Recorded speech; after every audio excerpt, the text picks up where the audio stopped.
கஷ்டங்கள் ஏன் வருது? அந்த கஷ்டங்கள் வந்ததுனால தானே நம்ம முக்தி மார்க்கத்துக்கு பயணிச்சுட்டு இருக்கோம். கஷ்டங்கள் அப்படின்றது ஒரு அற்புதமான திருவுகோள். வலி, துக்கம், வேதனை, கஷ்டம் இந்த மாதிரி விஷயங்கள் நமக்கு வாழ்க்கையில் எதிர்கொள்ளும்போது நம்ம என்ன பண்ணணும் அப்படின்னா, இதுக்கெல்லாம் காரணம் மனசு தான். நான் தூங்கும்போதும் இந்த வலி, வேதனை, துக்கம், வருத்தம் எல்லாமே இருந்திருக்கு. ஆனால் அதை நான் உணரலை. அப்போது இங்கே என்ன செய்யுது அப்படின்னா மனசு தான்.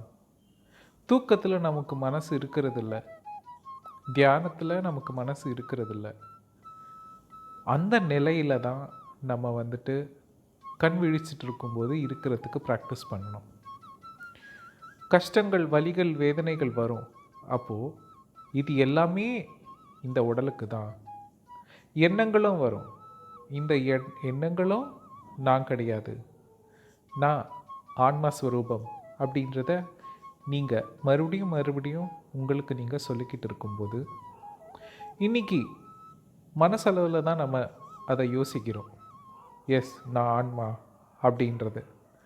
அது மெதுவாக புத்தி நிலைக்கு அடையும், இன்னும் மெதுவாக ஆன்ம நிலைக்கு அடையும்.